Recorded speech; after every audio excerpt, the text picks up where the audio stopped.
우선 만나뵙게 돼서 반갑고요. 제 이름은 여기 나와 있는 대로 조영남이고요. 가시 이름하고 똑같습니다.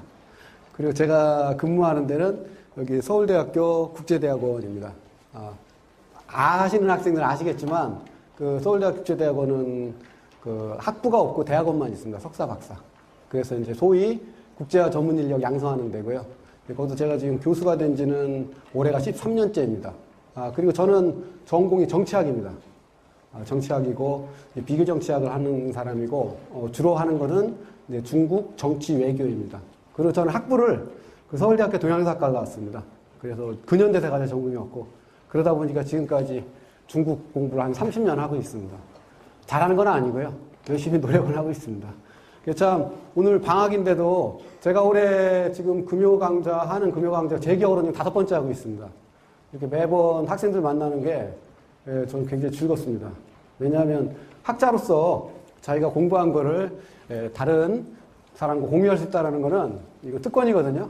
그래서 굉장히 기쁘게 생각하고요. 근데 중요한 건 제가 기뻐서는 안 돼요. 여기 오신 학생들이 기뻐야 되거든요. 특히 지금 방학인데 이렇게 나와준 학생들을 어떻게 하면 즐겁게 해줄까?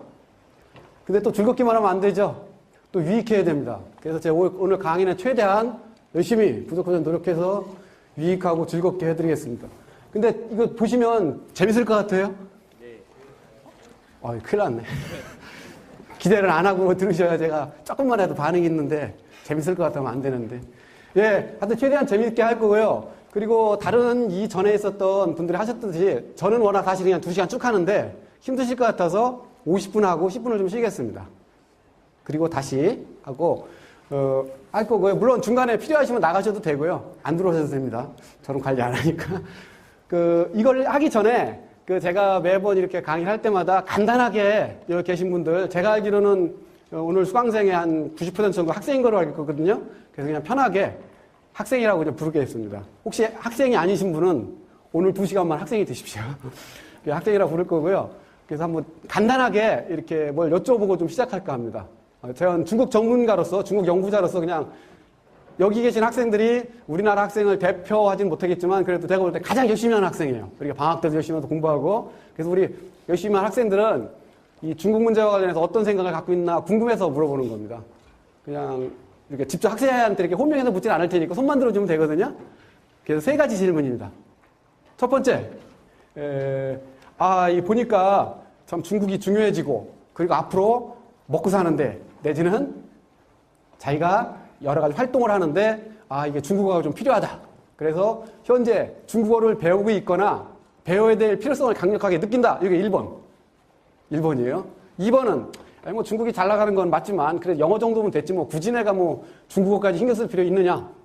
이게 2번. 1번에 동의하는 학생 한번 손 들어봐 주실래요? 중국어가 진짜 필요하고 된다라면 배우고 싶다.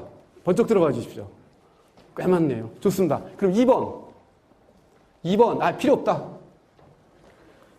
좋습니다. 대충 필요하다가 5분의 4. 필요 없다가 5분의 1입니다. 두 번째 질문입니다. 중국의 부상과 관련되는 겁니다. 부상이라는 건 떠오른다는 거죠. 그래서 Rise of China, 중국이 떠오르는 걸 얘기하는데 질문입니다. 학생들 어떻게 판단하나? 1번, 중국은 지금까지는 잘해왔는데 앞으로는 여러 가지 국내의 문제 이런 거로 인해서 중국이 아시아 지역의 강대국인 건 맞지만 세계 강대국은 못 된다. 여기 1번. 2번. 아니다. 중국이 30년 동안 잘했듯이 앞으로도 잘해서 앞으로 10년 내지는 20년 후에는 미국을 능가하지 못하겠지만 미국과 견줄 수 있는 세계 강대국이 될 것이다. 이게 2번입니다. 1번. 세계 강대국이 못 될 거다라고 생각하시는 학생 한번 손 들어봐 주세요. 중국에 대한 전망입니다. 좋습니다. 한 10분 정도. 한 15명. 된다. 손 들어봐 주세요. 이거 볼 필요도 없네. 압도적입니다. 이거는. 거의 여기 계신 분들의 90% 이상이 된다라고 판단하시는 것 같아요. 마지막 3번째 질문입니다. 그럼 한국은 어떻게 되느냐는 거예요. 한국은 어떻게 되느냐. 중국의 부상에 대한 이건 전 세계 학계의 화두입니다. 전 세계 학계의 화두예요. 즉 중국의 부상이 동아시아 지역 질서, 더 나아가서는 세계 질서에 어떤 영향을 미칠 것인가. 그걸 응축시키면 어떻게 될까요? 여태까지는 미국이 유일한 초강대국이었었죠? 슈퍼파워였었잖아요. 그래서 미국 주도의 세계 질서가 중국의 부상에 따라 어떻게 변할 것인가. 이게 세계 정치학뿐만 아니라 경제학 등등 핵심 이슈입니다. 또 하나의 이슈가 국가별로 달라져요. 한국은 어떻게 할 것인가 하는 거예요. 특히 지금 나타나는 현상이 어떤 거냐면 이 동아시아 지역을 놓고 본다면 초유의 사태예요. 초유의 사태. 미국과 중국뿐만 아니라 일본까지 있죠. 거기다가 군사적으로는 러시아도 강대국입니다. 그래서 4개의 강대국이 지금 각축을 벌이고 있어요. 자, 이것과 관련해서 한국은 어떻게 될 거에 가는데 질문입니다. 중국의 부상에 대해서. 첫 번째, 중국의 부상은 한국에게 기회도 갖다 주지만 위기다. 그 위기라는 것은 어떤 분이 얘기했듯이 경제적으로는 한국은 샌드위치다. 군사안보적으로는 중국의 부상에 따라 한반도의 통일뿐만 아니라 이런 게 힘들어질 수 있다. 따라서 중국의 부상에 대해서 한미 동맹뿐만 아니라 필요하다라면 일본과도 협력을 해서 중국의 부상을 견제하는 게 한국의 바람직한 정책이다. 이게 1번입니다. 이게 한국의 보수적인 견해예요. 보수적인 견해. 2번, 아니다. 중국은 위험 요소도 있지만 중국의 부상은 한국한테 기회다. 따라서 중국의 부상에 대해서 견제할 것이 아니라 최대한 협력해야 된다. 물론 한미동맹을 유지한다는 전제하에서. 따라서 한미일이 군사적으로 중국을 견제하는 건 타당하지 않다. 가능하지도 않고 바람직하지도 않다. 오히려 중국을 미국만큼 중시하게 된다. 다시 말해서 한미동맹을 유지하더라도 중국과의 협력을 중시해야 된다. 이게 2번입니다. 이해하시겠죠? 이번에는 거꾸로 물어보겠습니다. 학생들의 입장에서는 1번 정책과 2번 정책 중 어떤 게 한국의 정책이 되는가? 2번 먼저 한번 손들어봐 주실래요? 즉 한미동맹을 전제로 해서 중국과 협력하는 정책을 취해야 된다. 손을 좀 번쩍 들어봐 주십시오. 예, 좋습니다. 아니다. 한미동맹을 중심으로 견제하는 중심으로 정책을 펼쳐야 된다. 1번 손 들어봐 주십시오. 예, 이것도 압도적입니다. 협력 위주로 가야 협력 중심의 정책을 펼쳐야 한 5분의 4 정도 되고요. 견제해야 된다는. 그럼 여기 계신 분들은 주류의 견해가 어떤 거냐면 앞으로 중국어는 영어 못지않는 중요한 언어가 될 거라고 판단하고 있고요. 동시에 중국은 앞으로 10년 후에 미국에 버금가는 세계 강대국이 되며 동시에 한국은 그것에 대하여 견제가 아닌 협력 위주의 정책을 펴야 된다라는 게 주류의 견해입니다. 대체적으로 그래요. 제가 이번 주에 지난주에도 사실 다른 데 특강했었고 이번 주에도 다른 데 교사 연수 특강을 했었습니다. 그 선생님들도 거의 비슷한 생각을 갖고 있어요. 여러분하고 지금 했던 거랑 크게 다르지 않고요. 그렇다면 여러분이 갖고 계신 그런 판단이 저랑 같이 2시간 동안 같이 공부하고 나서도 그 판단이 유지되는가 한번 좀 생각해 보시기 좋습니다. 자, 그럼 오늘 주제로 넘어가겠습니다. 이제 작년에 이제 동아시아의 권력이 바뀌었거든요. 정부가 바뀌었습니다. 한국은 박근혜 정부가 출범했죠. 그죠? 일본은 아베 정부. 지금 다보스 포럼에서 또 한 건 했어요. 어제 다보스 세계 경제 포럼입니다. 그리고 중국은 누가 등장했습니까? 시진핑 정부가 등장했습니다. 러시아는 그 전년도에 푸틴 정부가 다시 등장한 거죠. 그래서 그 다음에 오바마 미국은 재선한 거죠. 이렇게 해서 새로운 정부가 출범했고, 그리고 중국은요 기본적으로 국가 및 당의 그런 임기가 5년입니다. 그리고 별일 없는 한, 즉 건강상의 문제는 이런 게 아니면 2번을 하게 돼 있습니다. 따라서 중국은 앞으로 시진핑 정부가 언제까지 집권하는 거예요? 2022년 20차 당대까지 갑니다. 그래서 오늘 하는 얘기는 앞으로 최소한 10년 동안 해당되는 얘기예요. 그런데 재미난 게 시진핑 총서기가 처음에 공산당 총서기로 당선된 다음에 한 첫 번째 대외 활동이 뭐냐면 나머지 6명의 정치국 상무위원과 같이, 즉 중국을 통치하는 사실상의 대통령 및 준대통령이라고 할 수 있는 7사람이 한 첫 번째 대외 활동이 이겁니다. 천안함문 광장 바로 오른쪽이 인민대의당, 우리식으로 하면 국회의사당이고요. 그 다음에 왼쪽이 혁명박물관이에요. 거기에서 중국 그 중의 길이라는 특별 전시를 했었고, 거기에 시진핑 총서기가 다른 분들하고 방문을 하면서 쭉 돌아보면서 유명한 연설을 합니다. 그게 무슨 연설이냐? 중국의 꿈연설이에요. 마치 루터킹 목사가 1962년인가 3년인가에 혹시 읽어본 학생 있을 거예요. I have a dream. 나는 꿈이 있어요. 논조가 거의 그래요. 저는 루터킹 목사의 나는 꿈이 있어요라는 걸 고등학교 때 읽었습니다. 영어 공부하는 거냐고. 명연설이에요. 케네디 연설 못지않은 그 1960년대 미국을 대표하는 아주 명연설 중에 하나입니다. 나는 꿈이 있어요로 시작하는 쭉 유명한 연설인데 그 연설입니다. 그 연설에서 하이라이트만 제가 따온 겁니다. 약 20분 동안 했고요. 이 연설을 요거를 편집을 해서 중국 전역에 걸쳐서 반복해서 보내주고 작년 1년 내내 중국에서 가장 중요한 키워드가 중국의 꿈입니다. 첫 번째로 뭐라고 했느냐면 첫 번째는 중국의 꿈이 무엇인가에 대한 규정입니다. 가장 중요한 꿈이 뭐라는 거예요? 국가가 잘 되는 거죠? 중화민족이 위대한 중국입니다. 두 번째로는 그걸 어떻게 이룰까에 관한 얘기입니다. 두 단계죠. 창당 100주년, 여기서 말하는 창당 공산당 1921년에 만들었어요. 창당 100주년이 언제예요? 2021년. 그래서 공산당 창당 100주년이 되는 그때 이루어야 될 1단계 꿈. 그 다음에 2단계는 건국 100주년. 2049년에 이루어지는 꿈. 이렇게 해서 얘기를 했습니다. 질문이죠. 그래서 지금 말씀드렸듯이 중국의 꿈은 이런 겁니다. 근데 한번 생각해 보세요. 전 세계 국가 중에서 자기 나라의 이름을 걸고 꿈을 얘기하는 나라가 있었나?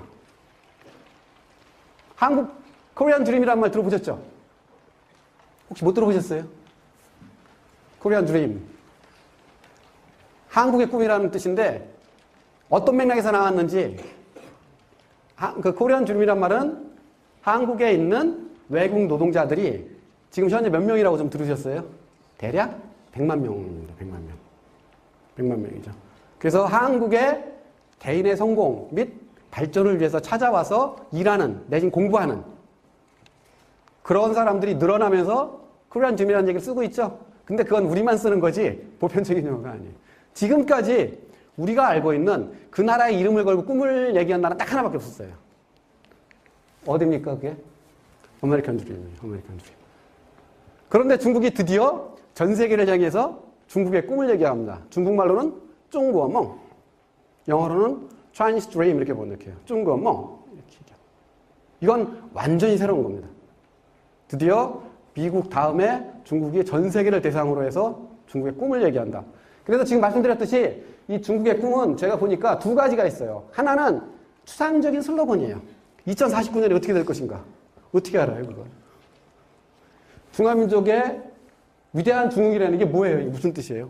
이걸 좀 더 세부화시킨 게 뭐냐면 국가는 부강해지고 민족은 지능하고 인민은 행복하다. 이건 굉장히 추상적이죠? 손에 잡히는 게 없어요. 그래서 이건 우리는 말할 수가 없어요. 그런데 또 하나가 이게 있다고 그랬죠? 이거는 제가 볼 때 추상적인 슬로건이 아닙니다. 정책 프로그램이에요. 전면적 소강사의 건설론이라는 겁니다. 그렇다면 중국이 꿈이 실현될 것인가 어떤가, 더 나아가서는 현재 중국이 뭘 하고 있는가를 이해하려면 이걸 분석해 보면 되겠죠? 바로 저거를 하려고 하는 겁니다. 저걸 하려고 하는 거예요. 그래서 도대체 중국의 꿈을 달성시킬 2050년까지는 아니더라도 2020년까지 중국은 구체적인 정책 프로그램이 있는가? 있다는 게 뭐냐라는 걸 설명드리려고 합니다. 두 번째로는 설사 프로그램이 있다고 하더라도 그걸 추진할 수 있는 지도력이 있느냐 없느냐 문제죠? 제 아들 놈이 고등학교 1학년입니다. 곧 2학년 올라가요. 방학 시작하자마자 열심히 계획을 짜요. 3일 지켜요. 그 다음부터는 계획은 계획이고 내 생활은 내 생활. 아주 독창적이고 창조적이고 아무리 청사진이 있어도 그걸 끌어갈 수 없는 리더십이라면 안 되죠? 그래서 두 번째로 간단하게 도대체 앞으로 중국을 10년 동안 끌어갈 시진핑 총석이 리커창 총리로 데뷔되는 그리고 중국의 장관들, 지방의 성급 성자이나 당서기들 다 5세대 주도자입니다. 그들은 누구있냐? 어떤 지도력을 갖고 있냐? 이걸 설명드릴 겁니다. 그리고 제가 분석한 전망. 이게 오늘의 구성입니다. 이렇게 말씀드릴 거고요. 그리고 그 전에 중국은요, 중국의 꿈을 얘기할 때 의식적으로 아메리칸 드림을 상정하고 얘기한 겁니다.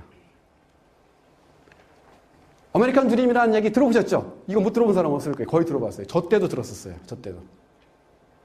제가 나이는 몇 살 안 먹었는데 1971년이 제가 초등학교 1학년이었어요.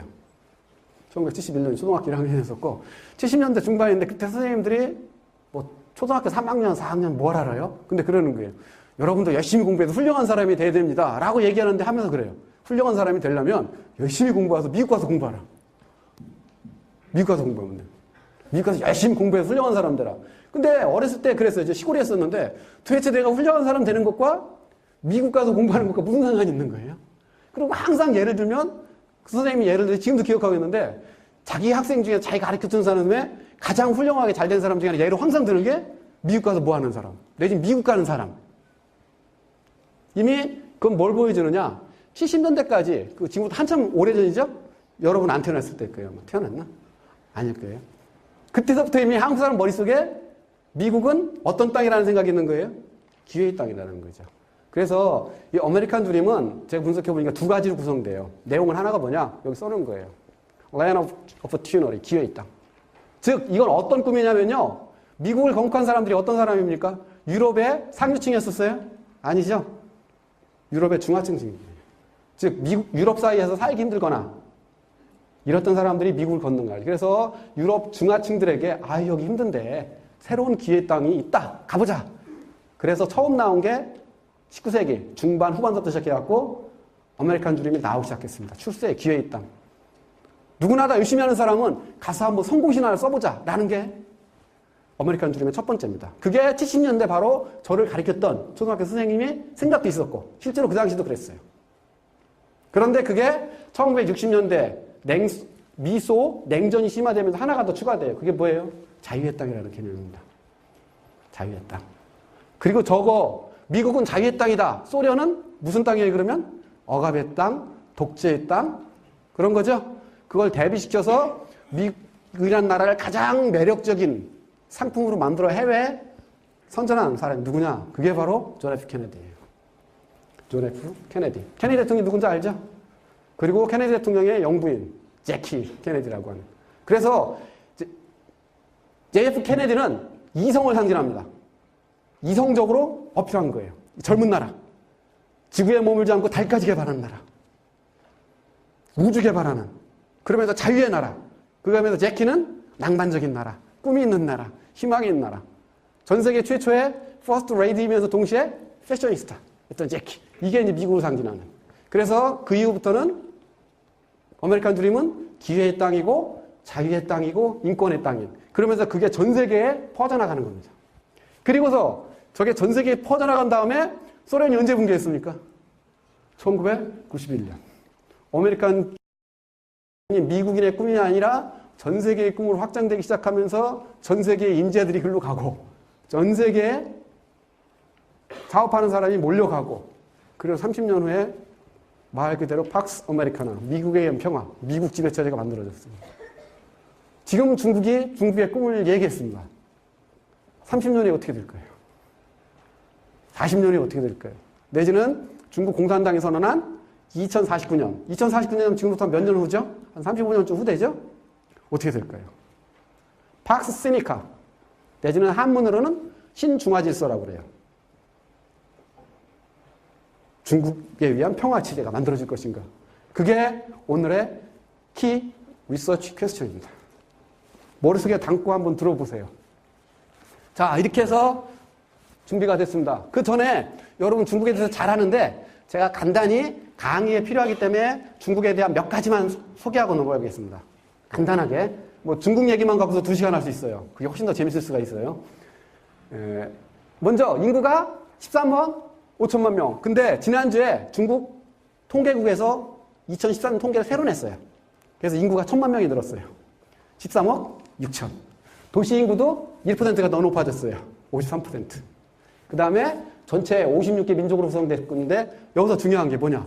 저한테는 질문. 중국은 소련처럼 민족 분열 안 일어납니까? 소련은 분열 일어나면서 러시아랑 남욱이 12개 공화국으로 분화됐죠? 중국은 그럴 가능성이 없습니다. 여러 가지 이유가 있는데 그 중에 하나가 뭐냐? 한족과 소수민족 비율이 한족이 91.5%고요. 소수민족은 8.5%밖에 안 돼요. 옛날 소련은 러시아계 민족과 다른 민족이 거의 5대5였었어요. 그런데 소수민족은 중국의 소수민족은 영토가 전체 영토의 60%를 차지합니다. 대충 아시죠? 티베트, 몽골, 신장 요런 데 오지예요. 오지. 다 오지. 그 다음에 옛날 소련에서는 그 소수민족이 거주하는 지역이 서유럽에 가까운 지역, 경제적으로 잘 사는 지역에 있었어요. 그래서 공산당이 더 이상 힘을 못 쓰고 공산당이 무너져서 전체 통제력을 잃었을 때 굳이 이런 나라를 붙들고 있어야 될 이유가 없어요. 더 나아가서 소수민족들이 왜 우리 돈으로 쟤네 먹여 살려야 되느냐는 거죠. 그런데 중국은 경제 중심이 어디입니까? 저 내륙이에요? 바닷가예요? 바닷가죠? 완전히 경제를 한족이 장악하고 있습니다. 현재까지. 티베트 같은 데는 중앙정부에서 보조를 안 해주면 살 수가 없어요. 경제적으로 안 됩니다. 그래서 이렇게 다민족 국가이지만 중국이 분열될 가능성은 극히 낮습니다. 동시에 도시화율이 굉장히 중요해요. 53%인데 보통 중국의 정도의 경제 수준이면 도시화율이 80% 정도까지 가야 됩니다. 75에서 80. 그만큼 중국이 산업화는 됐는데 도시화는 안 됐다는 얘기죠. 즉 세계 평균 내지는 일반적인 격차가 거의 20, 30%가 납니다. 이게 무슨 얘기냐? 중국의 무한한 잠재력을 얘기해 주는 거예요. 그래서 중국에서는 1, 2% 성장을 높이는 게 크게 큰 문제가 아니에요.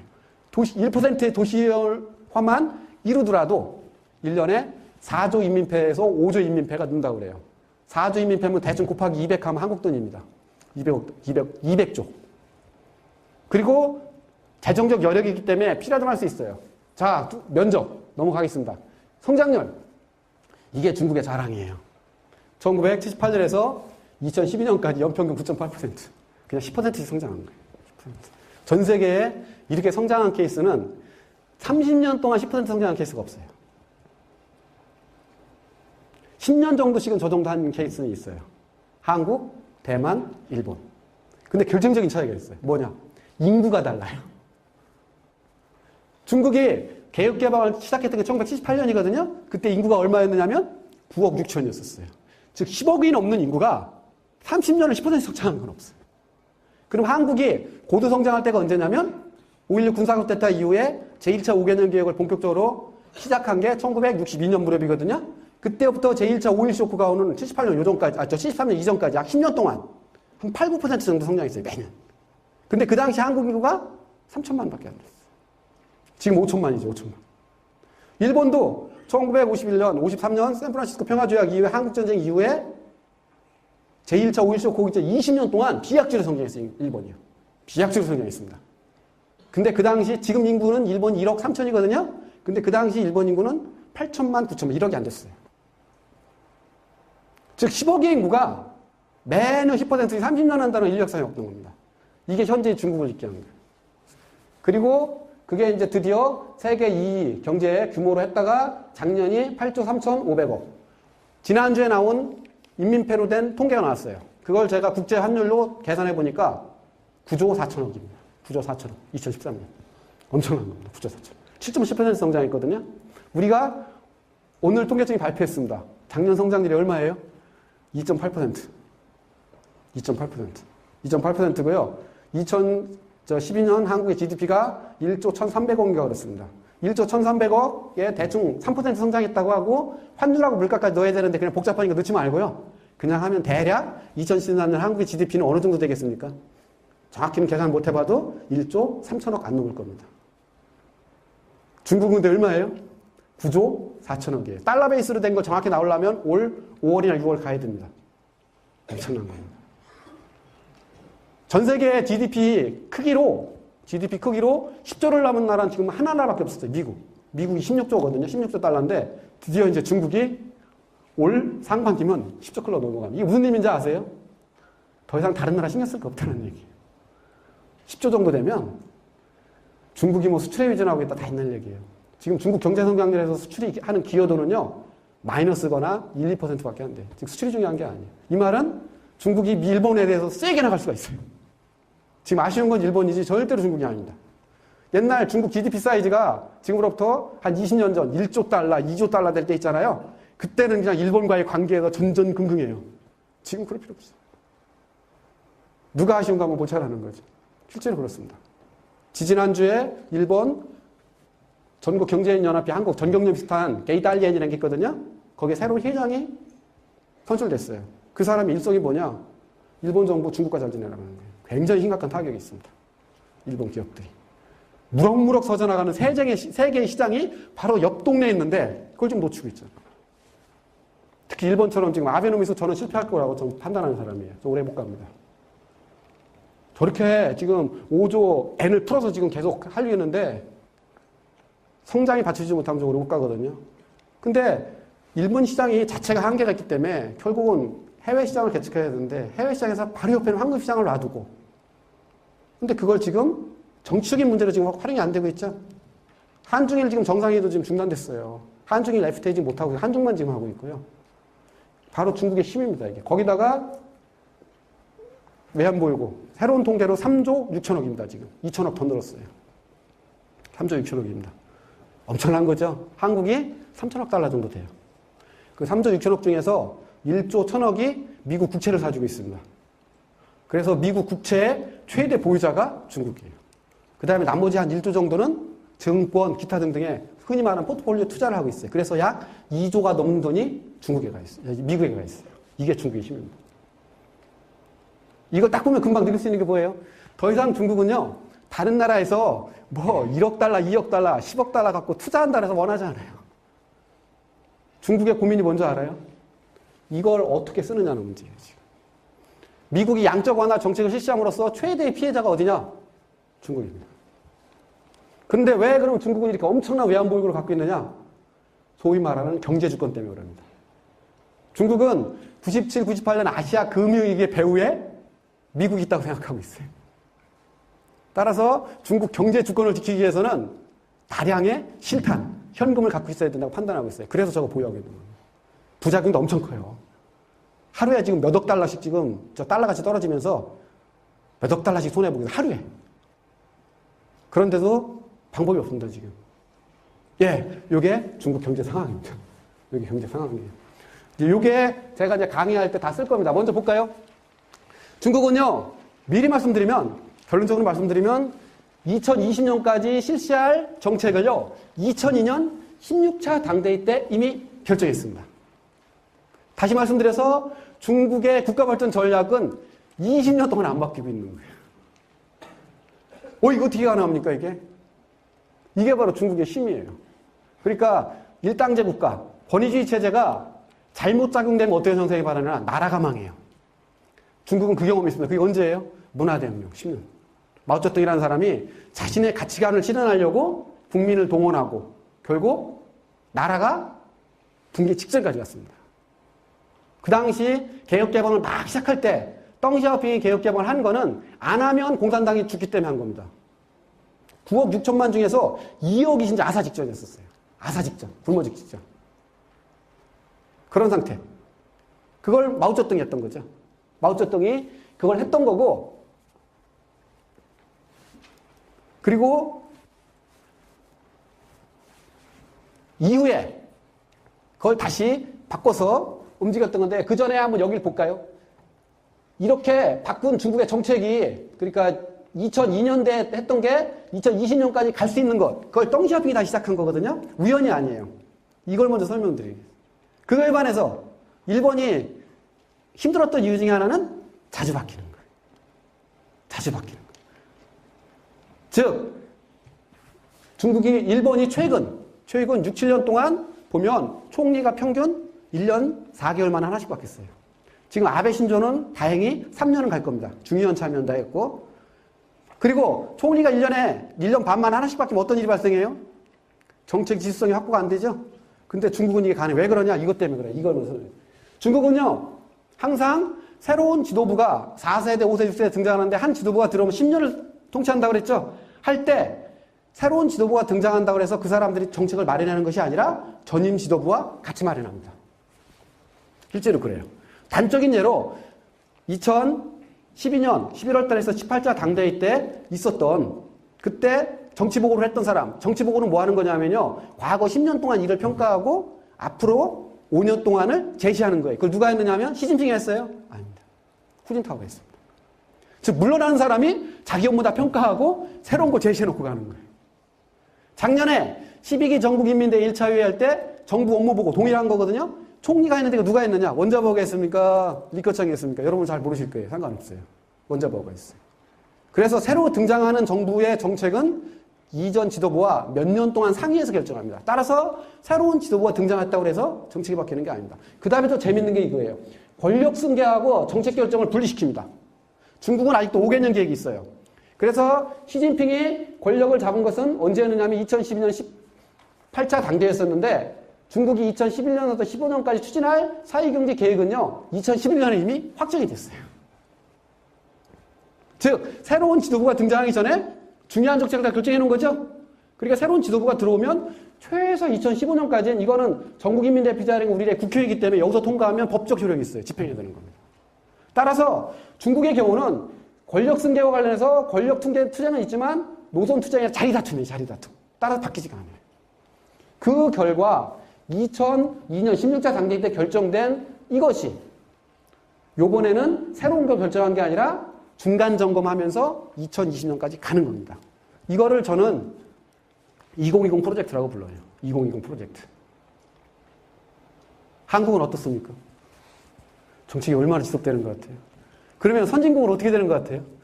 제가 자꾸 이렇게 하면 독재 찬양하는 거 그렇지 않아요. 선진국은 합리적이에요. 제가 말한 선진국, 정치적 선진국. 예를 들어서 영국의 정부 중에서 가장 보수적이면서 힘을 썼던 게 노동당 정부 중에서 마가렛 세처라고 들어보셨죠? 철의 여인이라고 부르던. 그리고 마가렛 세처가 영국을 경제를 활성화시키기 위해서 그 전에 IMF 관리 체제까지 갔었어요. 영국도요. 노동당 정부 시절에. 그걸 막기 위해서 마가렛 세처가 굉장히 보수적인 정책을 폈다고 그래요. 그럼 질문. 영국의 양대 정당인 노동당과 보수당이 있는데 노동당에서 보수당으로 정부가 넘어갔을 때 정책 변화가 얼마나 큰가? 정책 변화가 얼마나 큰가를 보여줄 수 있는 게 여러 가지지만 가장 중요한 지표가 뭐가 있냐는 줄 아세요? 정부 예산의 변화예요. 정책은 예산이 없으면 안 되잖아요. 그죠? 그럼 예산이 어떻게 바뀌나 보면 되는데 마가렛 세처 정부로 옮겨가서 봤자 정부 예산의 변화는 15%밖에 없어요. 그건 무슨 얘기예요? 85% 변화를 없는 거예요. 실제로 선진국은 그렇습니다. 즉 선진국이 아무리 보수당과 진보정당이 내지는 자유주의 정당이 정권 교체를 한다고 하더라도 정책의 80%에서 90%는 안 바뀌어요. 왜? 누가 집권하더라도 이 권력은 내 게 아니에요. 우리 당 게 아니라 전체의 거죠. 토론을 통해서 소통을 통해서 가장 합리적인 정책을 만들어서 추진하는 겁니다. 그렇기 때문에 민주주의일수록 정책 변동이 없어요. 하나의 예를 들어볼게요. 오바마 정부. 오바마 정부 집권 2년 차죠. 그죠? 그럼 오바마 정부가 부시 정부랑 다른 게 뭐가 있어요? 뒤집어서 오바마 대통령이 딱 물러난다고 했을 때 오바마가 이거 내 거다. 우리 민주당 정부, 진보적인 정당이 한 거다라고 자신 있게 얘기할 수 있는 정책이 뭐가 있는 것 같습니까? 딱 하나 있어요. 그게 뭐예요? 오바마 케어. 왜 뭐 중국, 미국 3억 인구 중에서 의료보험이 완전히 사각지대에 있는 게 4천만 명이에요. 그 사람들에게 어떤 형태의 의료보험을 준 게 그게 바로 오바마 케어. 그건 민주당의 수건 사업이에요. 그거 한 거밖에 없어요. 나머지는 없어요. 근데 그것도 지금 잘못하면 껍데기만 나올 수도 있어요. 얼마나 가입하느냐에 따라서 일정 수 이상이 가입을 안 하잖아요. 그럼 자동 폐기되거나 껍데기가 돼버려요. 돈이 안 돼서. 그거 하는 과정 기술적인 문제가 있다는 거 아시죠? 컴퓨터 이거 안 되고. 그러니까 오바마 같은 경우는 민주당 정부 입장에서는 오바마 케어는 놓으면 안 돼요. 그거 놓으면 이제 곧 지금 선거 시작되거든요. 곧 주지사 선거 시작하고 뭐 시작하고 대통령 선거 시작할 때 잃어버린 8년이 돼버려요. 그것마저 놔버리면. 이해하시겠어요? 그러니까 지금 끝까지 오바마도 양보 안 하는 거예요. 8년 동안 한 게 아무것도 없어요. 이게 무슨 얘기냐? 선진국은 그런 식으로 정책의 연속성을 확보해 갑니다. 이건 선진국 방식. 중국의 방식은 이 방식으로 정책의 연속성을 확보합니다. 그래서 소개해 드릴 겁니다. 그러면 10년 전에, 지금부터 2002년에 어떤 정책을 폈느냐?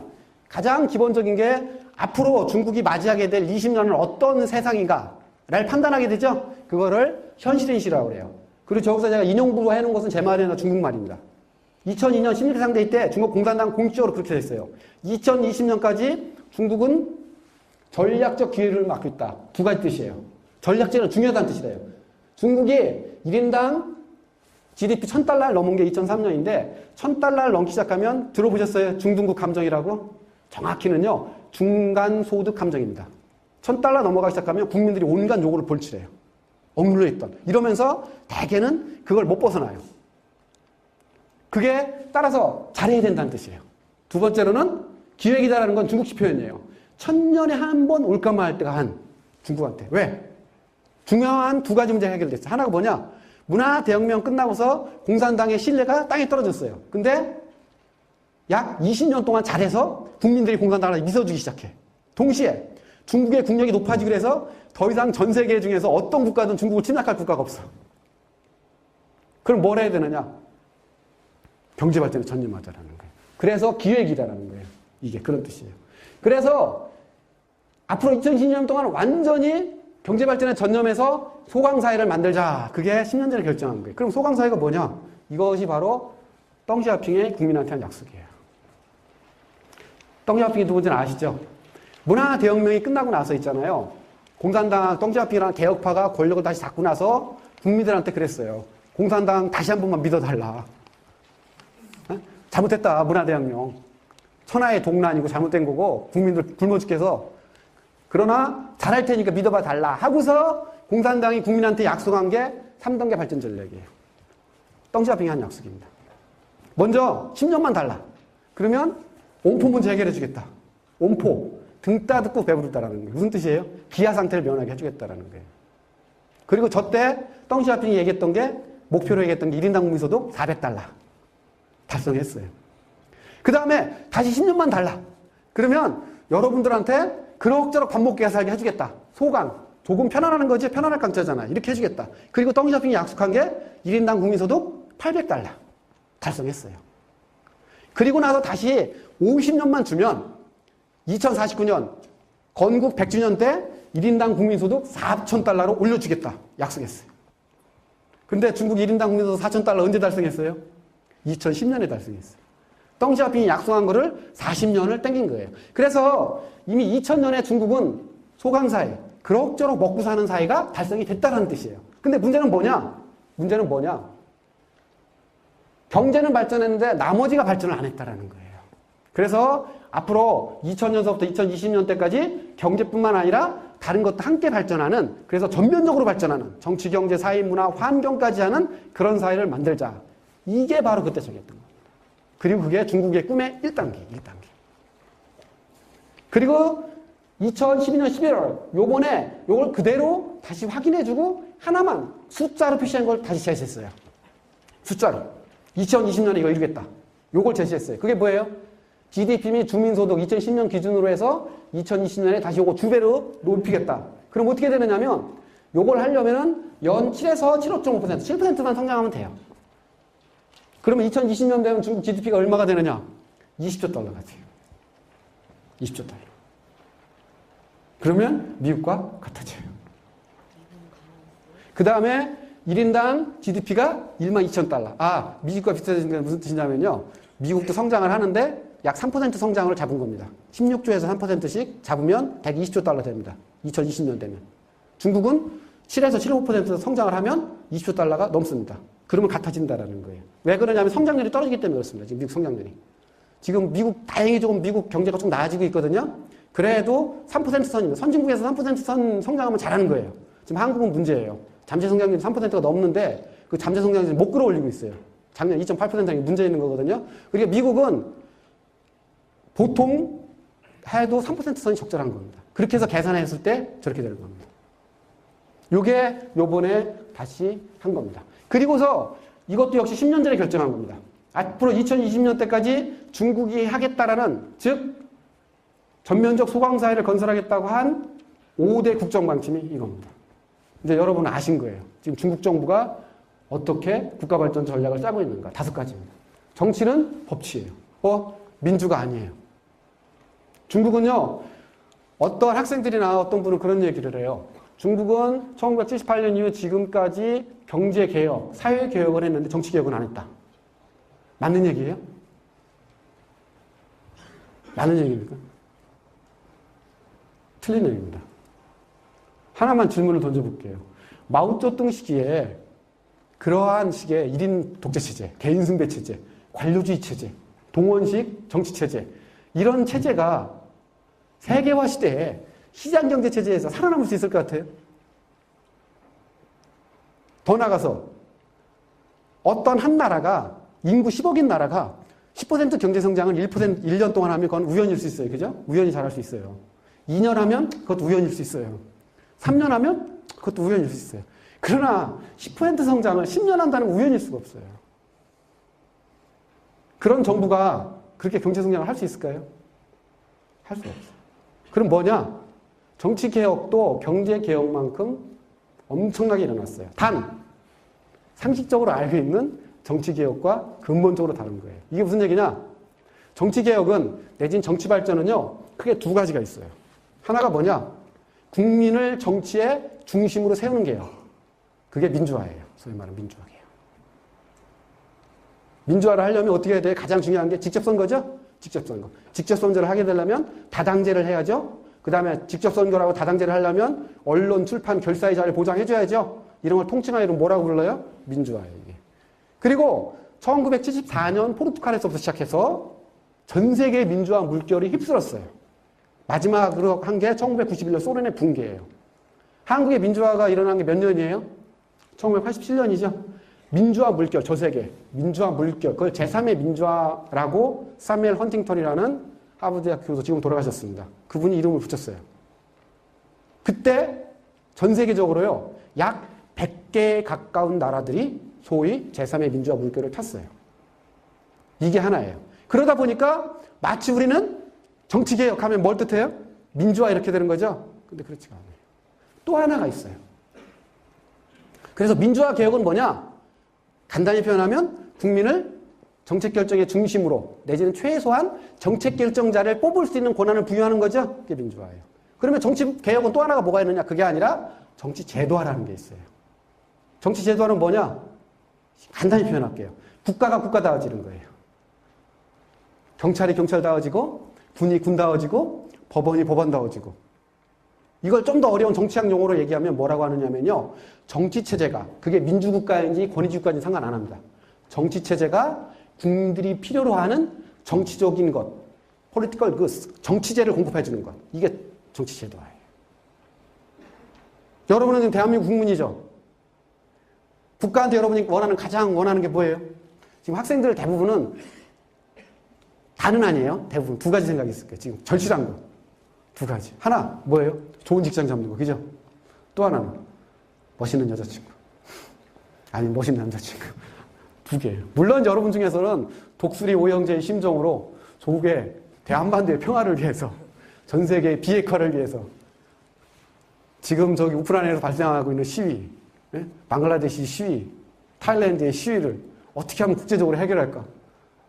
지금 스위스에 뭐가 일어나고 있어요? 시리아 내전 종식시키기 위한 회의가 지금 열리고 있어요.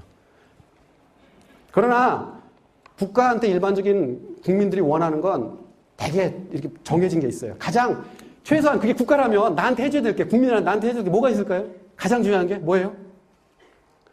안전이에요. 첫 번째는. 외적으로부터 나를 못 지키는 게 국가입니까? 그렇지 않아요? 그게 민주주의건 권위주의건 상관없어요. 일단 나를 지켜줘야 될까요? 외적으로부터. 첫 번째. 정치제에 그래서 첫 번째 항상 안전을. 그 다음에 밤거리에 나다닐 수가 있어야죠. 내가 재산을 축적하면 남이 뺏어가면 안 되죠? 그게 법질서. 이건 국내 치안이라고 하죠? 또 뭐가 있어야 될까요? 최소한의 복지는 제공해줘야 돼요.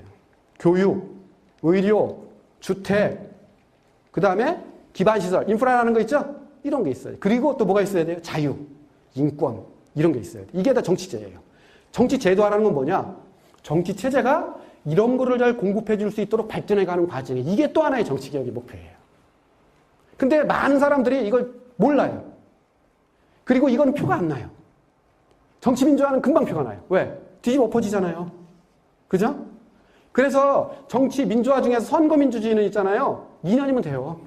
다당제 허용하고 선거하고 그러면 되잖아요. 문제는 정치제도화는 그렇다고 이루어지지가 않아요. 정치제도화는 아무리 빨라도 보통 10년, 보통은 20, 30년 걸려요. 간단히 표현할게요. 한국이 더 이상 군사 쿠데타의 위협으로부터 완전히 해방된 게 언제 같아요? 어린 학생들은 잘 모르시죠? 다시 말해서 이번 선거에서 또 군이 비통하면 어떡하지? 에? 특정 후보자에 대해서 현역 군인이건 퇴역한 군인이건 저 사람이 대통령 되면 우리는 못 받아들여. 이런 얘기 안 한 지가 언제 된 것 같아요? 얼마 안 됐어요. 분명히 말씀드릴 수 있는 건 92년 선거 당시에도 군 원로들이 그런 얘기를 했어요. 저 사람이 누가 당선이 되면 우리 군은 못 받아들인다. 길게 잡아야 20년이 안 됐어요. 지금 태국이 있잖아요. 태국 아시죠? 무슨 일이 벌어지는지. 저건 진짜 말이 안 되는 거예요. 잉락 시나와트 정부가 어쨌든 선거로 뽑힌 정부잖아요. 그죠? 그러면 시위를 하면 뭔가 대안이 있어야 되잖아요. 근데 지금 반대파가 요구하는 게 뭐냐면 국가 비상위원회를 설치하라는 거예요. 무조건 물러나라는 거예요.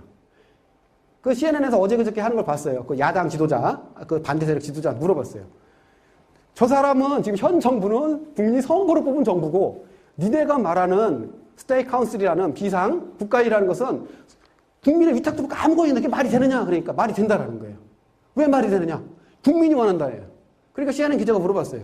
어떤 국민이 원하냐고. 그러니까 그 야당 지도자가 손을 딱 들더니 쭉 들르는 거예요. 저기 이제 내 뭐라고 내 주위에다. 그게 말이 된다고 생각하세요? 결국 뭘 원하는 거예요? 그렇게 하면 군이 개입합니다. 전에도 그렇게 했어요. 지금 제가 헷갈리는데 지난 1945년에 태국이 군사 쿠데타가 18번, 19번 일어났어요.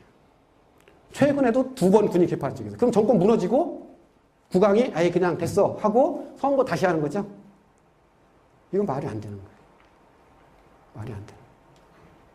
결국 이런 문제 태국에서 또 이집트 아시죠? 이집트 지금 피플스 파워에서 무너졌잖아요. 군사정부가. 무바락 정부 물어나고 다시 세웠는데 지금 다시 또 무너졌죠? 민주화는 된 것 같은데 뭐가 안 되는 거예요? 제도화가 안 되죠. 정말 어려운 게 그거예요. 근데 재미난 게 아시아에는요, 2가지 모델이 같이 있어요. 민주화를 통해서 성공한 케이스와 제도화를 통해 성공한 케이스. 제가 말한 성공은 그런 거예요. 경제도 지속적으로 성장하고요. 사회적인 안정과 정의도 지켜지고 민주주의도 달성되는 아주 세계의 모범국가가 있어요. 아시아에. 어디겠습니까? 한국이에요. 자랑스럽게 얘기할 수 있어요. 그리고 또 하나가 대만이에요. 지금 말씀드렸죠? 1974년에서 91년까지 제3의 민주화 물결 중에서요, 전 세계 학자들이 조사해보니까 약 100개가 이행을 했어요. 그 중에서 성공한 케이스가 딱 20나라예요. 그 중에 가장 성공한 나라 중에 하나가 한국하고 대만이에요. 근데 유감스러운 건 아시아에는 민주화는 안 돼 있는데 성공한 또 케이스가 있어요. 제도화를 통해서. 어디예요? 싱가포르하고 홍콩이에요. 홍콩은 지금 홍콩의 행정수반을 누가 임명해요? 중앙정부에서 임명해요. 홍콩 사람들이 뽑질 않아요. 싱가포르는요. 싱가포르 집권 여당이 영어로는 People's Action Party, 중국어로는 인민행동당이라고 그래요. 1954년에 창당됐고요. 지금까지 집권 여당이에요. 리콴유라고 들어보셨죠? 옛날에 그거 만들었던 분이고 지금은 고문장관을 하는 분이에요. 그리고 야당 국회의원이 지금 3~4명밖에 없어요. 싱가포르는 정권이 바뀔 가능성 없어요. 근데 아시아에서 5만 불 넘은 나라, 2012년에 1인당 무도 5만 불 나라가 싱가포르예요.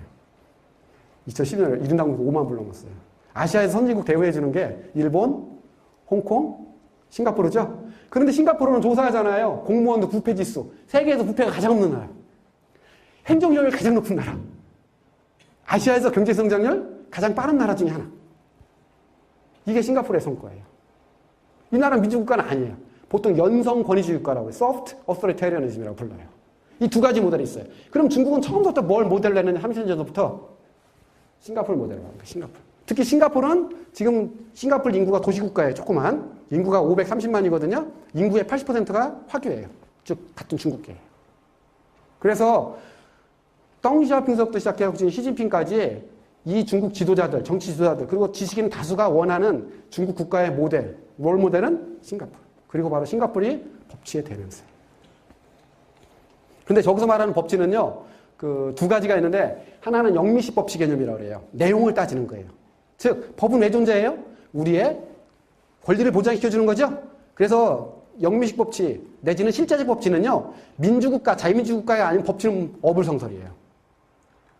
또 하나는 형식적 법치, 내지는 대륙식 법치라고 해요. 주로 독일이 대표적인 거예요. 뭐냐? 법은 정해진 절차에 따라 만들어져야 되고, 2번째, 만들어진 법은 누구에게나 공표돼야 되고, 3번째, 공표된 법은 반드시 집행돼야 되고, 그 반드시 집행되는 거의 표현을 슬로건으로 한 게 뭐예요? 법 앞에서의 평등이에요. 이 경우는 내용 문제 삼지 않죠? 아마 학생 여러분이 알고 있는 법치 내용 있잖아요. 바로 그거. 싱가포르. 그래서 이걸 하겠다라는 거고, 바로 이거는 1~2년에 걸쳐 이루어지는 게 아니라 장기간에 걸쳐 이루어지기 때문에 보이지가 않는 거예요. 그러니까 중국 정치개혁 안 했다 이렇게 돼버려요. 전 세계에 포춘지가 이제 기업 전문 잡지라는 거 아시죠? 거기서 선정한 세계에서 가장 큰 기업 500개를 선정했어요. 그 중에서 495개가 중국에 투자를 했어요. 그러면 맨날 부정부패만 있고 되는 것도 없고 안 되는 것도 없고 뭐 커넥션, 관시로 다 되고 이러면 투자하겠어요? 말이 안 되는 얘기죠. 더 나아가서는 말씀드렸죠? 인구 10억이 넘는 나라가 매년 30% 가까이 성장할 수 있는 원동력은 정치개혁 때문에 가능했던 거예요. 법치 때문에. 그리고 시간 없어서 제가 더 이상 말씀 안 드리는데 경제성장을 좌우하는 것, 경제성장에 영향을 미치는 것은 정치 민주화가 아니라 정치 제도화입니다. 간단히 표현해서 2012년에 한국 기업 중에서 두 개가 중국에 대규모로 투자했어요. 하나가 삼성전자, 서안에 있는 삼성탕 77억 달러 투자했습니다. LG가 광주에 40억 달러 디스플레이 공장 투자했어요. 그러면 삼성이 삼성성이거든요. 쌍시성. 삼성성인데 거기에 77억 달러 투자할 때 성장을 선거로 뽑는지 안 뽑는지 관심 있을까요? 관심 없어요. 중요한 건 뭐예요? 제도가 얼마나 법제도 갖춰져 있느냐, 인프라는 얼마나 제대로 깔려 있느냐, 양질의 노동력이 있느냐 없느냐, 시장 잠재력은 있는 그 문제죠. 결국 경제 성장을 좌우하는 것은 정치 민주화가 아닌 정치 제도화고요. 중국이 그것 때문에 가능했던 거고 이건 위식적인 겁니다. 그래서 2020년까지 중국은 민주화할 생각이 아예 없어요. 그럼 뭘 하느냐? 계속 정치 제도화 우선을 가겠다는 거예요. 그리고 나머지 경제 성장 방식을 양적 성장에서 질적 바꾸기로 바꾸는 전환, 민생 문제 개선 이거 다 설명할 것 때문에 넘어가는 겁니다. 과거 10년 후진타오 정부가 가장 중시적이었던 거 하나만 얘기하면 국민생활 개선이에요. 앞으로 시진핑 정부가 10년 동안 가장 중시할 정책 하나만 얘기하면 민생입니다. 국민생활 개선. 사회적으로는. 그 다음에 문화 드디어 소프트파워 얘기하고 있고 중국 더 이상 돈 많은 졸부가 아닌 문명대국이라는 얘기를 하고 있는 거고요. 마지막으로 외교적으로는 미국의 견제를 뚫고 평화적으로 미국이 견제할 수 있는 강대국이 되는 것. 이게 5가지가 키워드입니다. 여러분은 이제 시진핑 정부의 핵심 국정방침을 정확히 이해하시는 거예요. 그래서 제가 보기에 중국이 생각하기는 결국 중국의 꿈을 한 단어로 얘기하라. 그러면 이겁니다. 싱가포르형 국가를 중국 대륙 건설하는 것. 누이 좋고 매부 좋아요. 왜? 공산당은 권력을 잃겠습니까? 안 잃겠습니까? 안 잃어요. 인민행동당이 권력을 갖고. 그 다음에 국민은 더 살기 좋아지죠? 더군다나 싱가포르가 없는 게 중국 갖고 있어요. 그게 뭐예요? 세계적인 지위. 세계적인 지위. 싱가포르는 아무리 해봤자 인구가 530만밖에 안 돼요. 그렇기 때문에 국제사에서 힘이 없어요. 중국은 그렇지 않죠? 세계 5대 핵무기 보유국이에요. 그 다음에 미국과 더불어 이제 세계 외교, 국제 질서의 좌지우지를 쓰는 군사력을 갖고 있죠? 이러니까 싱가포르가 없는 하나까지 더 들어가 있는 거죠. 이게 중국이 생각하고 있는 꿈이에요. 이거 하나하나를 부연 설명을 하겠습니다. 먼저 그 덩시아핑이 처음 집권했을 때 1978년 이후에 2000년까지 약 23년 동안에요. 중국의 기본적인 기조는 경제성장 최고예요. 무조건 경제성장. 빈곤은 사회주의가 아니다. 그리고 덩시아핑이 아주 유명한 말들이 많아요. 그 중에 하나가 저는 이제 이렇게 얘기하는 게 대표적인 것들이 그런 거죠. 빈곤은 사회주의가 아니다. 또 경제성장이 최고의 정치다. 이런 얘기들. 그래서 20년을 앞만 보고 달려왔어요. 이게 선불원이라는 게 먼저 부유자가 되는 게 정당하고 올바르다. 덩시아핑이 한 말이에요. 그리고 그거를 이제 이렇게 경제발전이 최고의 도리다. 덩시아핑이 한 말이에요. 인용한 거는 다. 파장스잉 다우리. 뭐 경제발전이 보는 거죠. 그래서 덩시아핑 이론을 한마디로 얘기하라. 덩시아핑 이론이 뭐냐? 간단히 얘기하면요. 공산당 일당자의 경제발전을 추구하는 이론이에요. 그거예요. 그렇게 얘기할 수 있어요. 그러면 덩시아핑의 외교 전략은 뭐냐? 국내의 경제발전에 전념할 수 있는 환경을 만드는 게 외교예요. 그런 거예요. 그런데 2000년 들어와서 갑자기 후진타 시대에 바뀌기 시작해요. 그러면서 이것도 똑같이 덩시아핑이 한 말인데 공동부유, 같이 잘 살아야 된다. 라는 거로 바뀝니다. 정책이. 그리고 이게 지금도 이어지고 있어요. 그래서 후진타오를 이어서 시진핑 때도 공동부유, 즉 이걸 하기 위해서는 소득, 재분배, 민생 개선을 해야죠. 제가 아까 말씀드렸죠. 후진타오 2002년부터 2012년까지 10년 동안 가장 중요한 정책이 민생이라고 그랬죠. 왜? 공동부유가 새로운 국가 방침, 방향으로 설정됐기 때문에 그렇습니다. 그리고 이렇게 될 수밖에 없었던 건 심각한 사회 문제 때문에 그래요. 이제 제가 쓰는 용어입니다. 4대 격차. 전 세계에 있을 법한 격차는 중국에 거의 다 있어요. 하나만 빼고. 남녀 격차. 중국은 사회주의 국가이기 때문에 우리가 생각하는 것보다 최소한 도시 지역에서는요, 여건이 굉장히 셉니다. 여건이 굉장히 세요. 우리랑 다릅니다. 그래서 다른 민족끼리 결혼했을 때 가장 잘 사는 케이스가 어떤 거냐면 중국 남자랑 한국 여자랑 결혼하면 잘 산대요. 중국 남자들은 집에 와서 빨래하고 밥하고 다 해요. 요리는 특히 남자들이에요. 일요일 날 여자친구도 자기 부인 친구들이 놀러 왔다고 남편이 다 이거 해주고 우리가 한국인에 비해서 감동스럽죠. 그 다음에 중국 여자들은 집에서 잘 안 해. 대신 있어요. 가계 부담 이런 거 거기 같아. 여자들 똑같이 남자랑 돈 벌어야 되고요. 사회활동 같이 해요. 근데 한국 여자랑 결혼하면 최소한 남편 밥은 가끔 해주잖아요. 자주는 안 해줘도. 그게 고마운 거예요. 네? 밥은 가끔 해주고, 가끔 챙겨주고, 이게 얼마나 고마워. 그래서 국제결혼에서 가장 잘 사는 케이스, 반대의 경우는 힘들어지는 거예요. 네? 중국 여자랑 한국 남자랑 만나면 굉장히 힘들어져요. 근데 뭐 사랑은 다 극복할 수 있으니까. 그래서 그거 빼곤 나머지 있을 수 있는 격차는 다 있어요. 네? 도농 격차, 지역 격차, 계층 격차 비율 한번 볼까요? 중국에서 광역자치단체, 즉 성급이라고 그래요. 가장 잘 사는 동네가 지금으로부터 이제 10년 전 얘기예요. 중국 통계입니다. 가장 잘 사는 지역이 상해시예요. 가장 못 사는 데가 귀주성이라는데 1인당 국민의 몇 배냐? 10배 차이예요. 이건 한 나라가 아니에요. 그래서요, 10년 동안 서부 대개발이라고 해갖고 매년 3천억 인민폐에 국채를 발행해서요, 중부, 서부 못 사는 지역에다가 개발을 시키려고 돈을 엄청나게 투자했어요. 그래서 10년 지났더니 많이 줄었어요. 그게 5배 차이예요. 저건 통계니까 약간 과장된 면도 있겠죠? 근데 어쨌든 굉장히 심각한 겁니다. 그래서 나 중국 갔다 와서 중국 안다. 그러면 거짓말이에요. 하나의 중국이지만 4가지 세계가 있어요. 연해 지역, 저 내륙 지역은 완전히 별천지예요. 상해 있잖아요. 작년 1인당 국민소득이 상해 인구 참고로 얼마냐면 2,200만이에요. 대한민국 인구가 얼마예요? 5천만. 상해가 2,200만이에요. 상해 1인당 국민소득이 18,000달러예요. 우리가 작년에 22,000달러였거든요. 근데 PPP라는 거 알죠? 구매력 지수. 그거로 계산하잖아요. 그럼 상해가 우리보다 높아요. 한국보다. 물가가 한국이 중국보다 비싸니까. 이해하시겠어요? 그래서 상해 가면 이게 상해야 이렇게 되는 거예요. 이게 상해야. 이게 중국이야. 그런데 상해만 보고 중국이다 그러면 안 돼요. 졸리시는 것 같아갖고 시간이 없는데 여담을 제가 이제 중국을 연구하기 시작했고 제가 서울대학 교수 된 게 2002년 봄에 교수가 됐습니다. 근데 이제 제가 맨날 중국만 하고다 보니까 음으로 양으로 나쁜 놈도 좀 영향을 받아갖고 이제 또 좋아해서 중국을 데리고 갔어요. 그래서 북경을 2번 갔었고 상해를 1번 갔었고 광주를 1번 갔어요.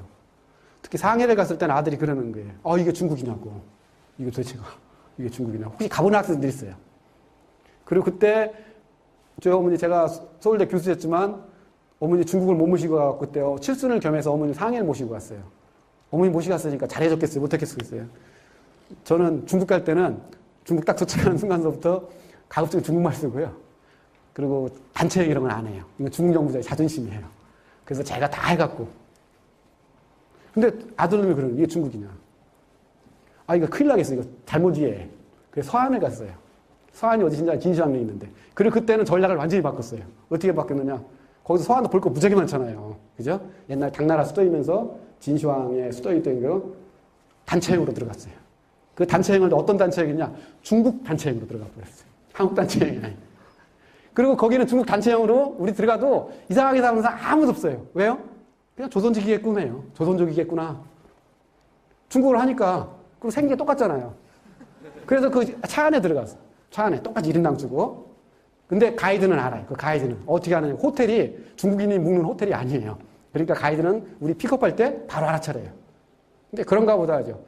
그래서 이제 김용이라는 사람의 그 무협지에 나오는 유명한 산이 화산이라는 데가 있어요. 서안에서 버스 타고 2시간 정도 가는 산이거든요. 거기 가면 시골이에요.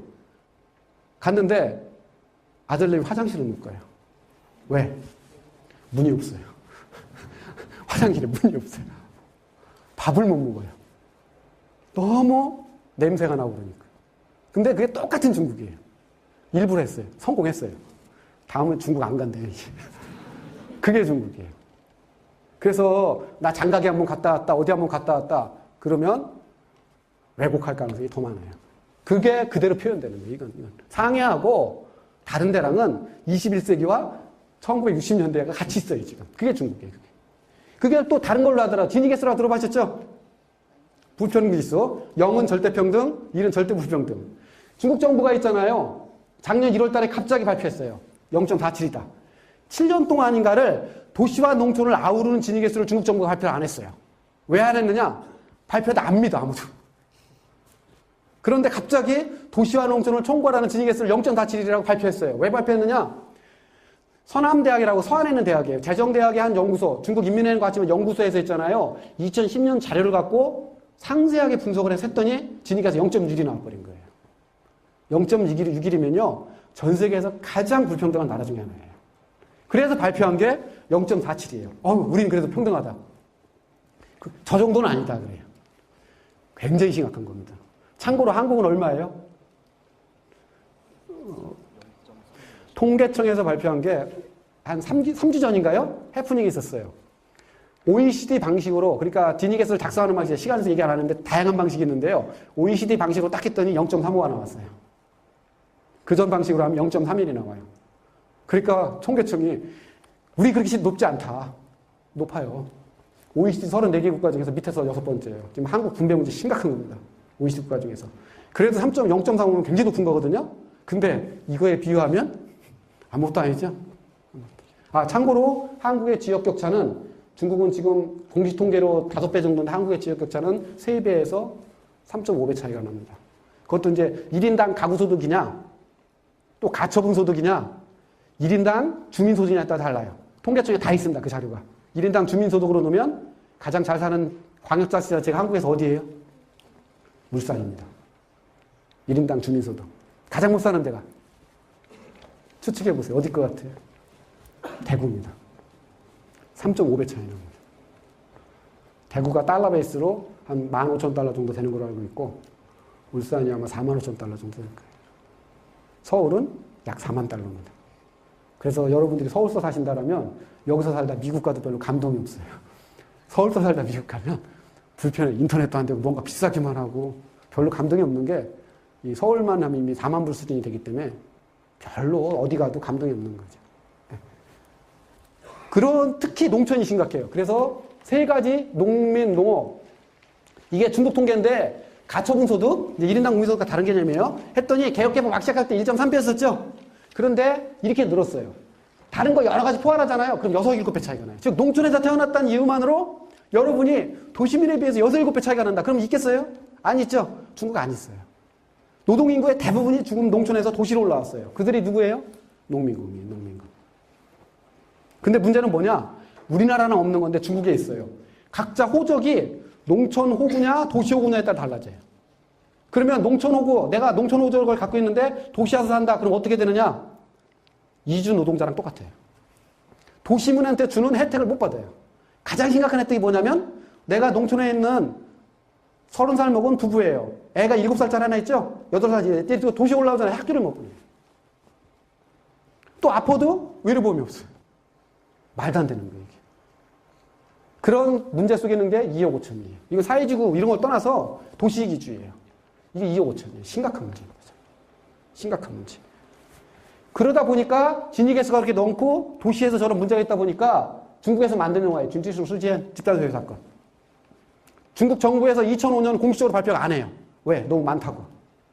그래서 비공식적으로 발표하는 걸 따르면 최소한 10만 건 이상. 2010년을 기준 18만 건. 하루에 500건씩 소유가 일어나고 있어요. 그 중에서 우리한테 보도되는 거는 극히 일부예요. 저 정도 진위계수 가잖아요. 거의 군중 소유의 일상화시대예요. 중국이 지금 그래요. 치안도 부재하고 특히 농촌. 도시는 괜찮아요. 상해나 북경은 괜찮은데 중소도시인데 치안 문제가 심각해요. 시위도 심각하고. 대도시는 상관없어요. 대도시는 걱정 안 하셔도 돼요. 그러다 보니까 후진타오 시대에 들어서 이걸 안 바꾸면 안 되죠? 그래서 아까 말씀드린 그렇게 바꾼 거예요. 2006년에 중국 농민들은 농업센터 더 이상 안 내요. 다 없앴고 온갖 정책을 폈고 그래서 나온 게 과학적 발전관이라는 개념이에요. 이게 뭐냐? 여태까지 발전이 비과학적이었다. 앞으로 과학적으로 하자. 그런 뜻이에요. 그래서 나온 거고 처음에 등장한 다음에 17일 당대회 때 당의 이론으로 했다. 이번에는 당의 행동 지침이다. 이렇게 했어요. 이게 무슨 얘기냐? 중국에서 과학적 발전관은요. 막스 레닌주의과 동급이에요. 이거 무슨 뜻이에요? 반드시 지킨다라는 거예요. 그리고 앞으로 안 바뀌겠다. 그러고서 얘기한 게 여러 가지 얘기인데 한마디로 얘기하면 그런 거예요. 경제성장을 하더라도 국민생활 개선을 위한 성장을 하겠다. 경제성장만을 위한 성장은 안 하겠다라는 거예요. 학생들 이 말이 무슨 뜻인지 아세요? 경제성장을 하는 방식은 2가지가 있어요. 하나가 뭐냐? 국민생활, 삶의 질에 전혀 영향을 안 주지만 성장을 하는 것.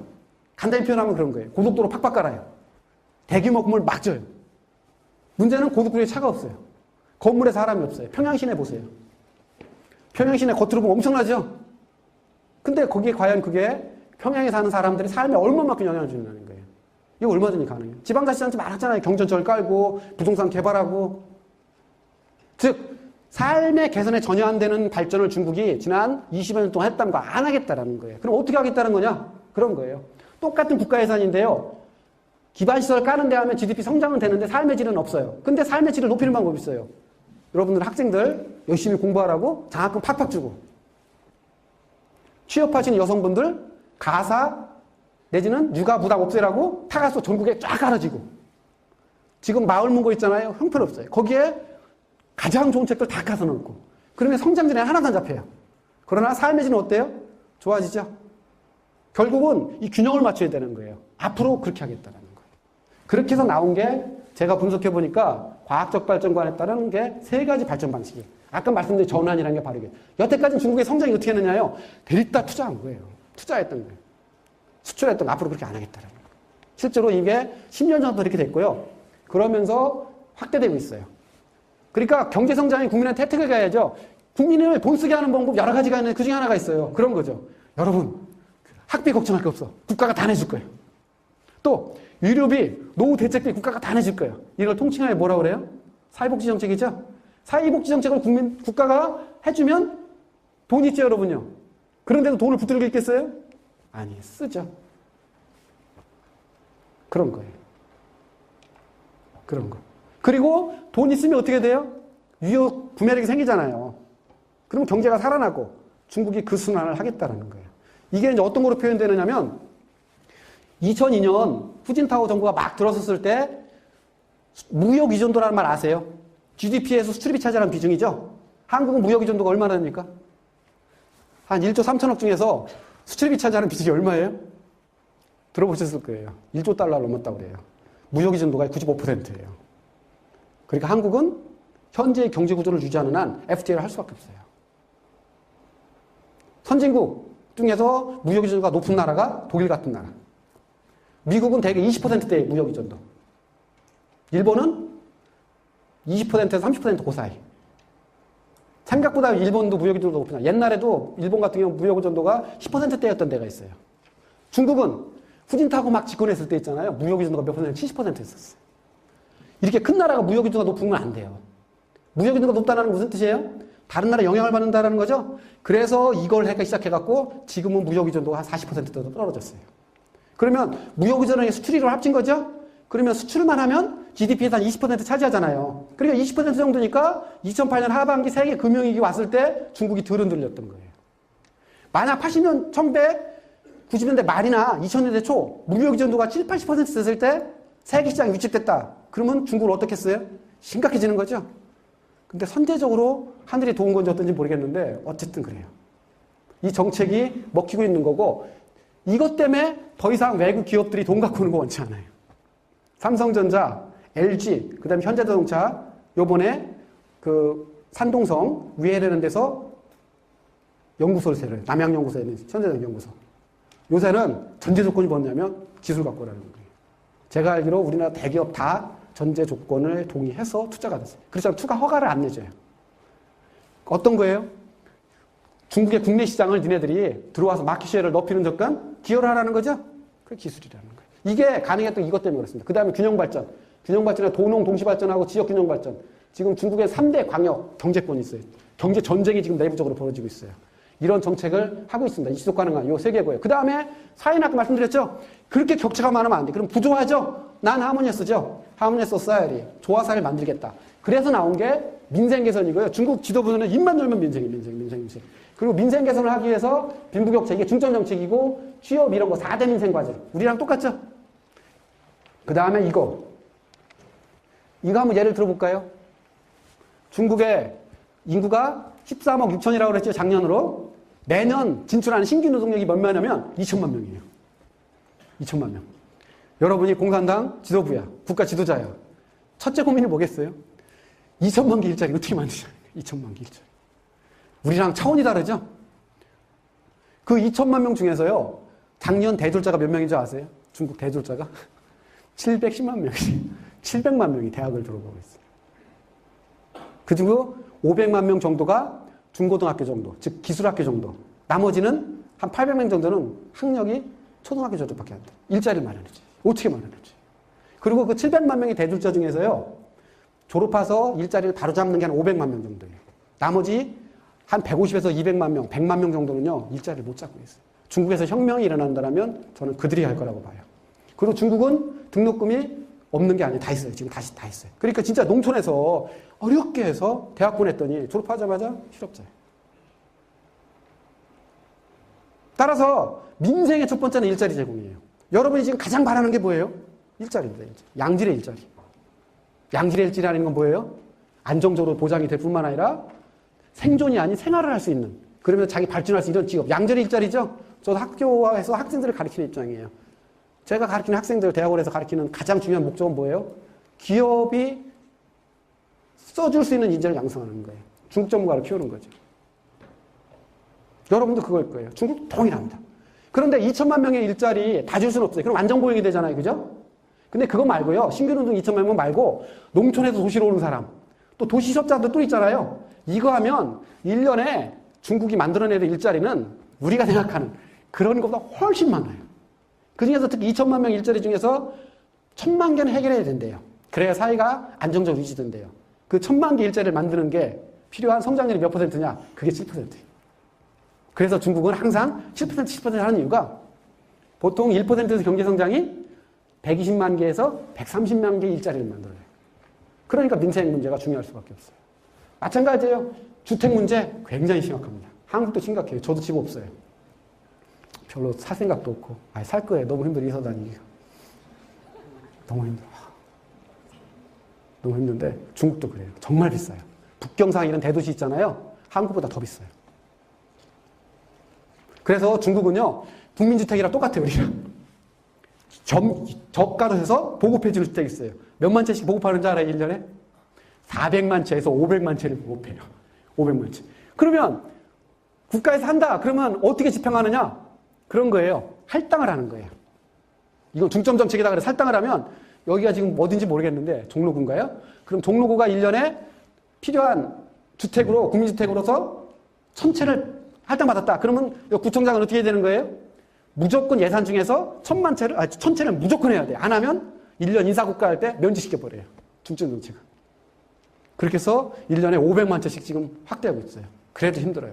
그래서 중국 공산당은 1차적인 지도자들은 모든 게 여기에 가 있어요. 자, 이렇게 됐습니다. 그러면 이 사람들이 과연 어떻게 될 수 있겠느냐? 시간이 없으니까 간단하게만 얘기하겠습니다.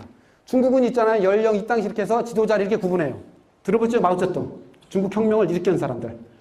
그 다음에 이 사람들은 80년대 개혁 개방을 했던 세대들. 그 다음에 세 번째가 이제 여러분이 드디어 이제 보기 시작한 살아있는 사람들. 90년대 중국을 다스렸던 사람들.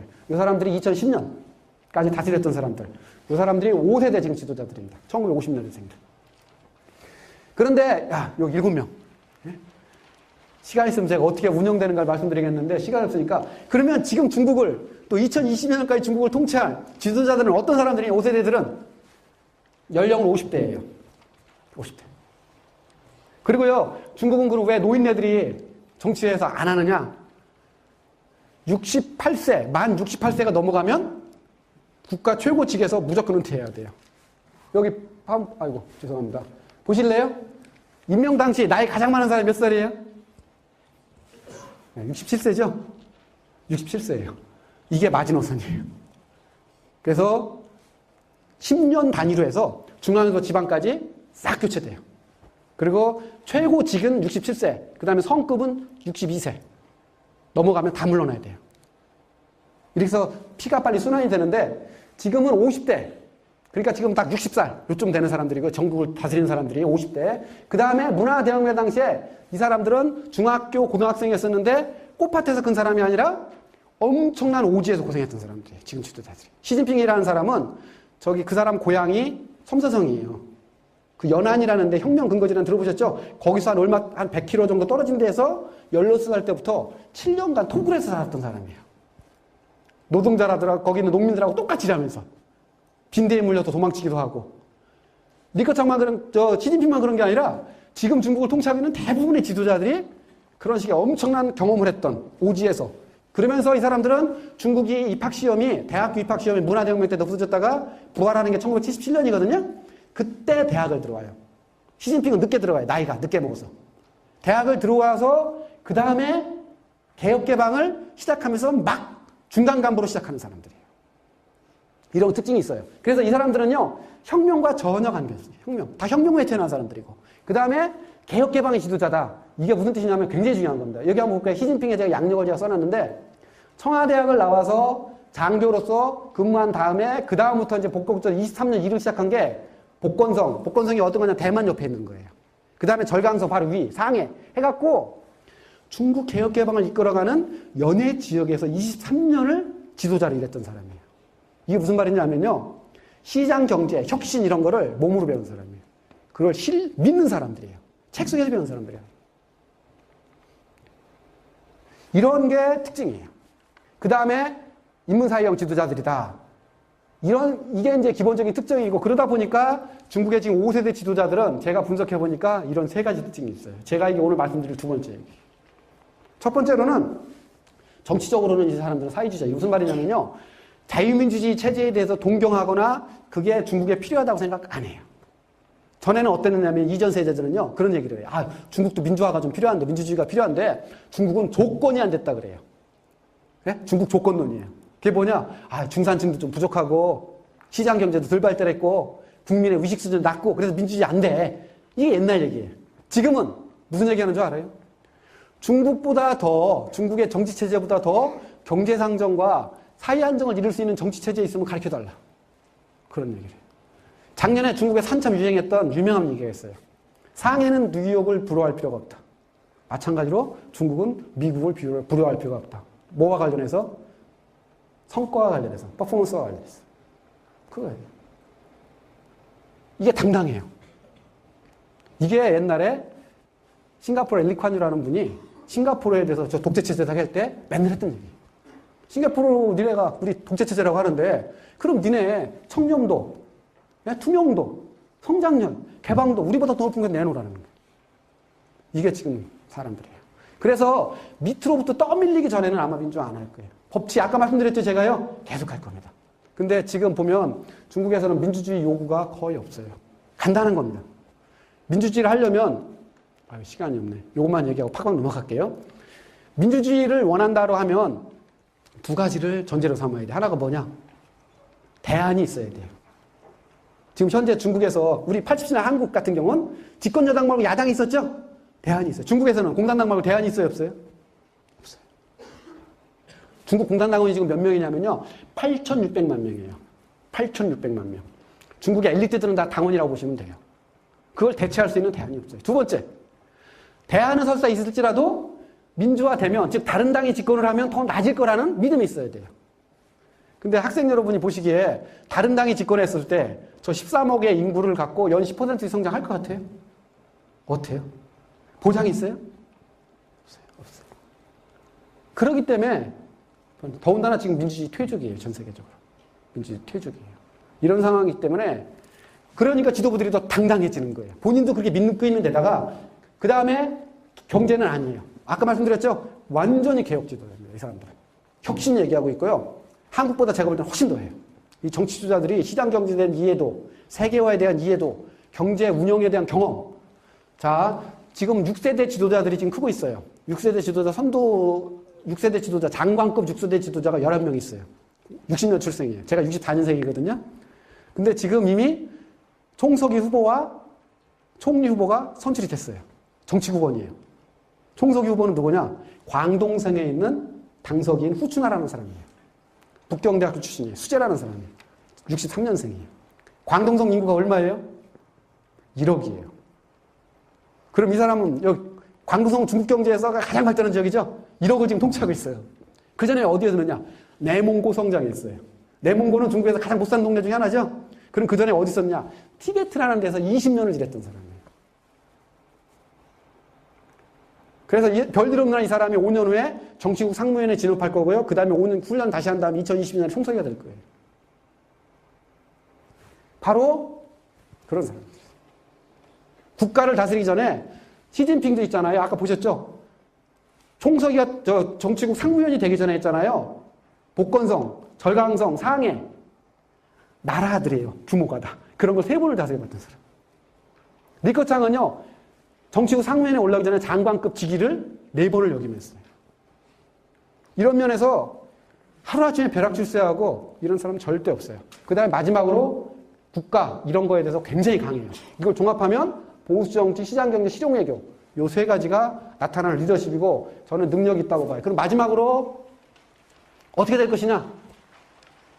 저는 결정하는 게 요 3가지가 결정할 거라고 봐요. 그 중에 가장 중요한 게 6에서 7% 경제성장. 저는 경제학자는 아닙니다. 그러나 전 세계에 나와 있는 그 중국의 경제와 관련된 자료나 이런 것도 보기 때문에 저는 경제학자는 아니지만 저는 저거 가능할 거라고 봐요. 6에서 7%는. 충분히 가능할 거라고 보고요. 그 다음에 엘리트 정치가 안정될 거냐? 저것도 이거 문제가 없을 거라고 보고 요게 문제예요. 요게 문제인데 전체적으로 전망해 보면 저는 경제는 목표 달성할 거라고 봐요. 최소한 경제만 놓고 본다면 중국은 중국의 꿈의 1차 목표, 즉 2021년도에 꿈은 이룰 거라고 봐요. 경제만 놓고. 저는 그래서 아까 말씀드린 대로 이렇게 될 거고요. 이게 한국한테 주는 함의. 제가 오늘 강의에는 안 들어있지만 제가 4년 전에 여기서 뭘 강의했느냐면 중국의 부상과 동아시아 질서의 변화 이런 거 강의를 했어요. 근데 오늘 이거 안 하는데 한국한테 주는 함의는 뭐냐? 국교 수교 당시 있잖아요. 1992년. 중국의 1인당 GDP가 4,500억 달러. 우리가 3,800억 달러 했었어요. 1.3대 1 했었어요. 근데 우리 1인당 국민소득이 중국보다 훨씬 많았죠? 6배, 7배 됐어요. 그러니까 상 무시해도 됐어요. 근데 국교 수립한 20년 만에 어떻게 됐어요? 7대 1로 돼버렸어요. 그럼 앞으로 2020년에 어떻게 되느냐? 중국은 20조 달러 될 거라고 그랬죠? 한국은 작년 1조 3천억 달러라고 하고 매년 3% 성장하더라도 7년 후에 2조 달러 안 될 거예요. 그냥 된다고 해요. 그래도 10대 1이에요. 이건 완전히 달라지는 거예요. 이건 세상 구도가. 이건 우리가 원컨 원하건 이 문제가 아니에요. 완전히 바뀌어 있어요. 제가 오늘은 말씀 안 드렸는데요. 중국 경제력만 이런 거냐? 그런 게 아니에요. 군사력도 그래요. 군사력도 2008년 이후로요. 중국이 미국 다음으로 많은 군사비를 쓰고 있어요. 아직은 군사력 면에서는 미국과 중국의 격차가 한 20년, 어떤 학자는 10년이라고 하는 학자도 있어요. 어쨌든 10년에서 20년 격차가 있어요. 그런데 2020년 되면 그 격차가 상당히 줄을 겁니다. 매년 2자릿수로 지금 군사비가 늘고 있거든요. 요게 이제 중국이 생각하는 그런 거고요. 그 다음에 정치체제는 저는 일당제 유지될 거라고 봐요. 바뀌지 않아요. 근데 민주화 요구는 있지만 저는 체제가 붕괴될 것 같지는 않아요. 뭐 아까 말씀을 안 드렸는데 중국 지식인들 사이에서 아랍의 봄이 있잖아요. 아랍의 봄이 뭔지 알죠? 튀니지아에서 시작한 그리고 이제 지금 시리아 정말 시리아 문제 심각해요. 500만 명이 지금 시리아 난민이 발생했고요. 그 중에서 지금 너무 심각해요. 어린아이들 150만 명 지금 무슨 죄가 있습니까? 다 중독의 봄의 일환이에요. 그게 중국이 생생하게 보도가 되고 있고 그래서 조롱을 해요. 아랍의 봄이 아람의 여름을 지나서 가을로 넘어가서 지금 아랍의 겨울로 접어들었다. 좋다. 직선제해서 대통령 바뀌고 총리 바뀌었어. 다당제했다. 뭐가 좋아졌느냐는 거예요. 이런 얘기를 지식인들이 하고 있고요. 그게 국민들이 동의를 해버려요. 이런 상황에서는 그러니까 민주주의의 새로운 제4의 물결이 오기 전에 쉽지 않을 거예요. 근데 문제는 뭐가 있어요? 제4의 민주주의 물결은 어디서 시작해야 될 것 같아요? 중국에서 시작해야 돼요. 왜냐하면 나머지 민주화 안 된 나라 중에서 가장 큰 나라가 중국이에요. 그리고 중국이 또 다른 모델을 제시하고 있잖아요. 권위주의 체제 속에서도 얼마든지 경제 발전할 수 있다. 이 믿음이 깨져야 되는데 안 깨지는 거예요. 그 다음에 사회 문제는 아까 말씀드렸듯이 해결 안 될 거라고 좀 그러나 관리나 통제는 가능할 거라고 그래요. 6에서 7% 경제 성장을 하잖아요. 그걸 통해서 지금 우리 지금 공기오염 심각하죠. 중국 제가 다음 달에 지금 두 번을 가야 되거든요. 너무 심각해요. 스모그. 우리나라 1년 예산이 360조거든요. 중국에서는 지금 스모그를 없애기 위해서 올해 배정된 예산이 180조예요. 한국 돈으로. 우리나라 예산의 반을 스모그를 없애는 데 지금 쓰고 있어요. 근데 없어질까요? 한동안 안 없어져요. 쉽지 않아요. 근데 제가 그걸 주목하는 게 아니라 스모그를 없애기 위해서 180조를 쓸 수 있다는 걸 지금 주목하는 거예요.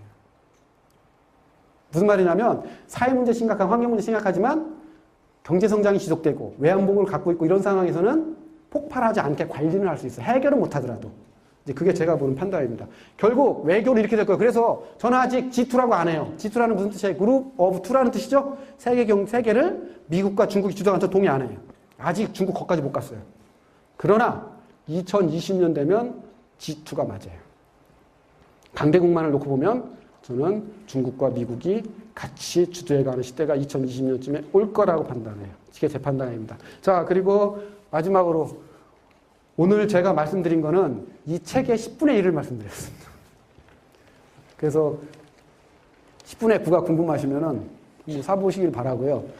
정말로 우리 학생들한테 권합니다. 뭘 권하느냐? 제 책을 보라는 게 아니라 오늘 저한테 강의를 듣는 걸 한번 계기로 삼아서 중국에 대해서 관심을 갖고 괜찮은 책 한두 권을 한번 사서 읽어보세요. 여러분이 개인적인 삶이나 이후에 직장이나 직장생활이나 그 다음에 더 나아가서 한국의 문제나 이런 거에 갖고서 앞으로는 우리가 좋아하건 싫어하건 상관없이 중국에 대한 이해가 없으면 안 됩니다. 그래서 최소한 관심을 갖고 여러분들 중국어 하라는 얘기는 아니에요. 관심을 갖고 진지하게 고민하는. 왜 이런 말씀을 드리느냐면요. 중국은 저렇게 급변하고 있고 우리한테 중요해지는데 우리나라 사이 전반이 중국에 대한 이해도가 너무 떨어져요. 여러분들은요 거의 지금 미국 전문가들이에요. 무슨 얘기인지 아세요? 잘 모르시죠? 영어 배우기 시작했잖아요. 영어 배우기 시작하면 그 영어의 지문 내용이 뭡니까? 상당성 미국에 대한 내용이에요. 또 여러분이 듣는 음악 한국 음악도 있지만 상당성 무슨 음악이에요? 여러분이 본 영화. 그래서 여러분은요 전 세계 어느 나라 어떤 면에서는 미국에 있는 영어 못하는 미국인보다 저 캘리포니아 이쪽 가잖아요. 저 라틴 아메리카 사람들이 영어 잘 못하는 사람 수두룩해요. 3억 인구 중에서 7천만인가가 영어를 잘 못한대요. 여러분 미국에 있는 영어 잘하는 미국인보다 중국어를 훨씬 잘해요. 본인도 모르게. 저희들도 그랬어요. 반면 제가 뒤집어 볼게요. 여러분이 알고 있는 부를 수 있는 중국 노래 하나라도 있어요? 여러분이 생각나는 중국 사이를 보여주는 무협지 말고 와우장리 이런 거 말고 환상 이런 거 말고 중국 사이를 진솔하게 보여주고 있는 제대로 된 영화 본 거 중국 영화. 또 중국어는 아니더라도 한글이라도 좋아요. 중국 사이를 진지하게 보여주고 있는 책 읽어본 거 뭐 있어요? 쉽지 않아요. 이러면 문제가 생겨요. 그래서 저 만난 거를 하나의 계기로 삼아서 올 방학 때 최소한 서너 권이라도 읽어보시고요. 이 책이 어려우시면 제가 작년에 제 아들을 위해 쓴 책이 있어요. 재작년. 용과 춤을 추자라는 것도 혹시 참고해보세요. 제가 유일하게 쓴 대중용 책이에요. 중국의 꿈과 양. 예, 이렇게 해서 제 얘기까지 했고요. 잘 이해하는 그런 학생들이길 바라게 합니다. 하여튼 만나서 반가웠습니다. 감사합니다.